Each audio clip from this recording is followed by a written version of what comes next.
இந்த முறை நான் ஒரு வித்தியாசமான ஒரு முடிவெடுத்திருக்கிறேன். தமிழக கட்சி தமிழர்களுடைய கூட்டணி ஒன்று சேர வேண்டும். பெண் தலைவர்கள் தந்த செல்வம் பொன்னம்பலம் போன்றவர்கள் உருவாக்கப்பட்டது. இன்னைக்கு மட்டுமில்லை, நாடு உருப்பட வேண்டும் என்றால் தமிழர் விடுதலை கூட்டணி மீண்டும் தலைக்க வேண்டும். தேர்தல் நீதியாக நடக்க வேண்டும். இதுவரை நீதியாகத்தான் நடந்து கொண்டிருக்கின்றது. வெற்றி வாய்ப்புகள் அது மக்கள்லாம் தீர்மானிக்க.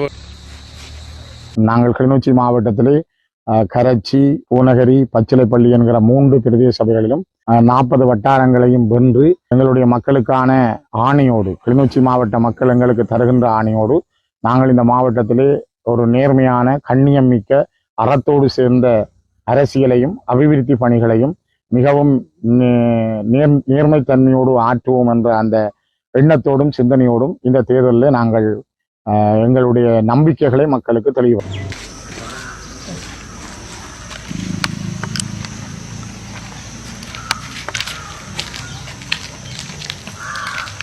இன்று உள்ளூராட்சி மன்றங்களுடைய தேர்தல் காலையிலே 7 மணிக்கு குடத்திணையிலே வாக்களித்திருக்கிறேன். அனைவரும் தங்களுடைய வாக்குரிமையை உபயோகிக்கிறார்கள் என்று நம்புகிறேன்.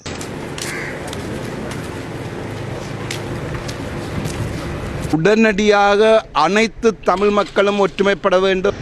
வடகிழக்கிலே வாழுகின்ற தமிழ் மக்களுக்கு ஒரு முக்கியமான தேர்தல்.